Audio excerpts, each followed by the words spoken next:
हाँ दोस्तों, नमस्कार। स्वागत है आप सभी को मेरे यूट्यूब चैनल जुगनू राज पे। आज हम इस चैनल के माध्यम से कुछ क्लास 10th के हिस्टोरी का ऑब्जेक्टिव क्वेश्चंस लेकर के आए हैं आप लोगों के बीच में। तो आइए इस सेशन में आप लगातार अंतिम तक बने रहें। हम अभी जस्ट देखने जा रहे हैं आपके लिए ऑब्जेक्टिव के क्वेश्चंस, ऑब्जेक्टिव टाइप क्वेश्चन जो आगामी बोर्ड एग्जाम के लिए बहुत महत्वपूर्ण वस्तुनिष्ठ प्रश्न है। ठीक है, तो बिना लेट किए इस सेशन को आगे बढ़ाते हैं। सबसे पहला प्रश्न आपका यहाँ पे है, मार्च 1946 में फ्रांस तथा वियतनाम के बीच होने वाला समझौता किस नाम से जाना जाता है? तो आप देख सकते हैं कि इसका आंसर जो है ना, इनमें से कोई नहीं, यानी तितसिन, कैंगटन, हो ची मिन। ठीक है, इनमें से कोई नहीं। अगला क्वेश्चन है आपका यहाँ पे,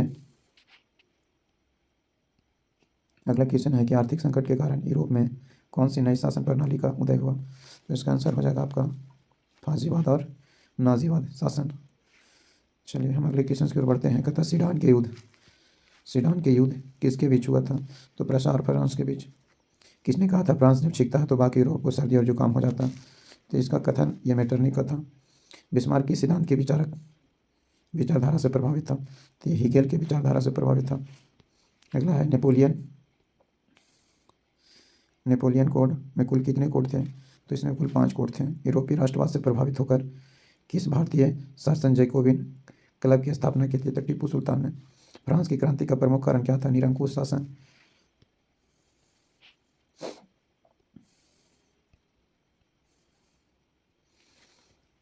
किसने अपनी कूटनीति के बल पर इटली की समस्या को संपूर्ण यूरोप की समस्या बना दिया था? तो कॉन्ट काउर। विलियम प्रथम कहाँ का शासक था? प्रशा का। जॉलरन की स्थापना किस राज्य ने की थी? प्रशा ने। नेपोलियन ने जर्मनी में किस संघ की स्थापना की थी? तो राइन संघ की। जर्मनी का एकीकरण कब पूरा हुआ? तो 1871 में। मरियान किस देश के राष्ट्रवाद का प्रतीक था? तो फ्रांस का।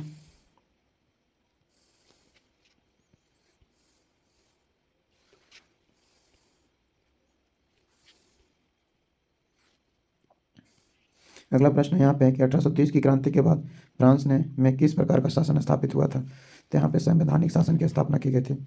वियना सम्मेलन कब हुआ था? तो इसका वियना सम्मेलन 1848 में हुआ था। अगला प्रश्न यहाँ पे है, राष्ट्रवाद की अवधारणा का जन्म किस घटना से माना जाता है? तो फ्रांस की क्रांति से। नेपोलियन संहिता किस वर्ष लागू की गई थी? तो ये किया गया था 1804 में। वियतनाम सम्मेलन का अध्यक्ष कौन था? वियना सम्मेलन का अध्यक्ष कौन था? तो मेटरनिख। हंगरी की भाषा क्या थी? तो हंगरी की भाषा आपका था म्यांमार।